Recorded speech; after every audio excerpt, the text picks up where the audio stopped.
Hello and welcome to the Working with Orchestrator Resources module. In this video, we'll cover Orchestrator Resources, how to create and manage them in Orchestrator on the one hand, and how to reference and use them in Studio workflows with minimal effort on the other. Let's start with the obvious question. What do we mean when we say resources? Well, resources can be assets, queues, and processes that are stored in Orchestrator folders, including in personal workspaces. The integration between Studio and Orchestrator through the attended robot makes working with Orchestrator resources in the development process extremely easy. A dedicated panel is available in UiPath Studio to drag and drop resources into automation projects. We'll talk about this a bit later, but for now, let's see how things look like in Orchestrator. We're here inside a folder called Orchestrator Resources. Let's create an Acme credential, which we'll use for storing the login credentials for the Acme System 1 website.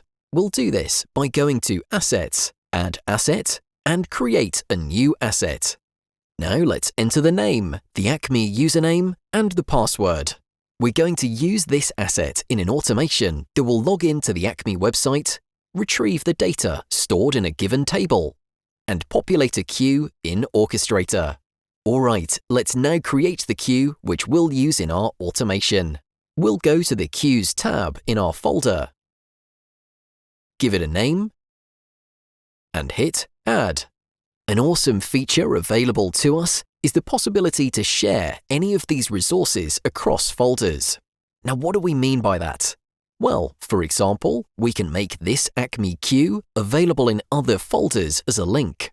If we click Manage Links, we can specify in which folder we want to share our Acme queue. An icon next to the queue indicates that it's shared with another folder. And we can also find the queue in the second folder. This is one way of sharing resources across folders. If you want to find out more about this feature, check out the documentation links at the end of this lesson. Now let's switch to UiPath Studio. Here on the right, we have the Data Manager panel, the one that we've mentioned earlier in the demo.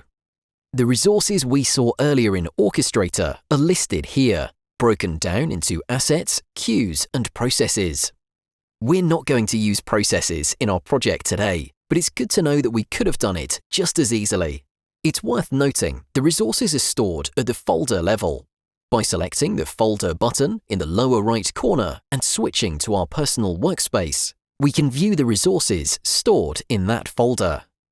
The folders displayed in the list are those that the currently logged-in user has permission to access.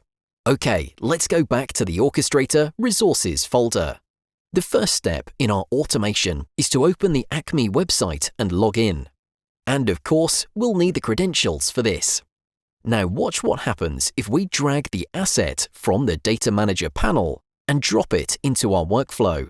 We get a contextual pre-selection of the activities that we can use when working with an asset. Let's select the Get Credential activity. The Acme credential asset is already filled in as the input, and we also have the folder path. As for the output, since a credential is made of a username and a password, we'll proceed as always. One variable for the password and another one for the username. We'll name this email since this is the identifier in Acme. The variables are immediately visible in the Data Manager panel as well. Next, we need to open the Acme webpage. Let's drag a Use Application browser activity and indicate the Acme website. The next step is to enter the credentials in Acme. Let's add a sequence and rename it to Login Sequence. Inside this sequence, we'll be using a type into for the email address and another one for the password. Let's add and configure them. Indicate the target UI elements on the Acme webpage, and add each of the two variables as input.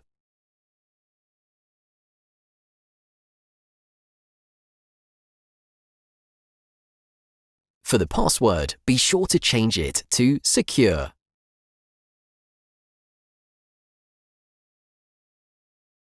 Finally, we'll add a click for the login button on the Acme webpage. It's time to test what we've built so far, so let's run the automation. And it works as expected. We're logged into Acme. Next, we'll add a click activity and indicate work items.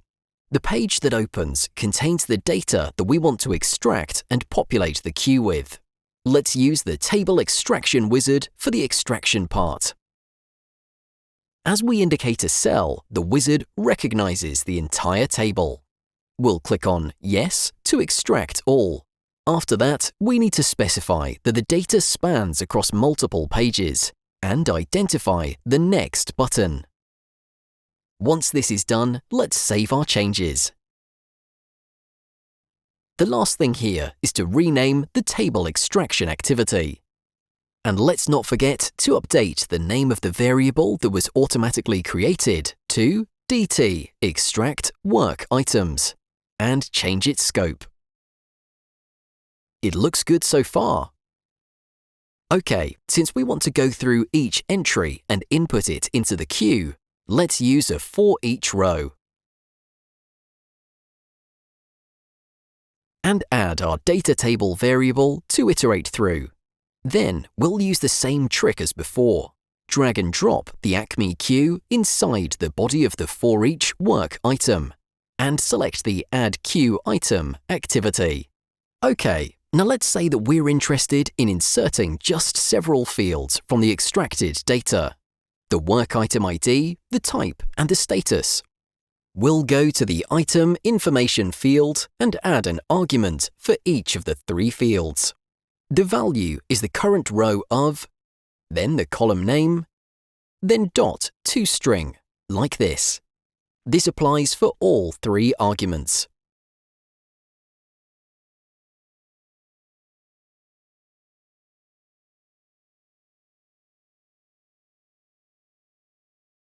Great, our automation is now ready, so let's run it again.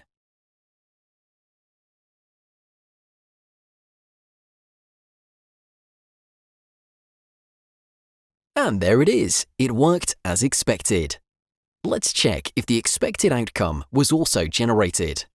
Going back to Orchestrator, refresh the queue, and check the transactions. There are 101 new entries in our queue, the same number as the work items in Acme. Great! One last thing left to do. Let's publish our process. Back in Studio, click Publish from the Design ribbon.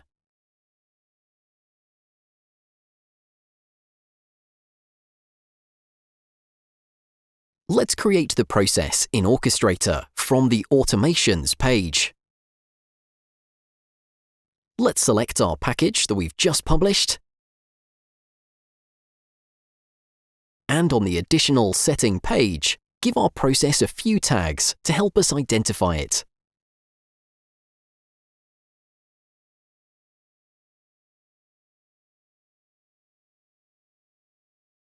And then click Create. Okay, we're at the end of this demo in which we saw how Orchestrator resources such as assets and queues can be used in automation workflows with simple drag and drop actions, thanks to the deep integration between Studio and Orchestrator. Try out queues and assets in Orchestrator to gain more experience.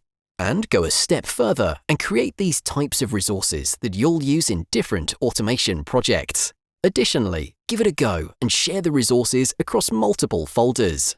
Thank you for watching, and we'll see you next time.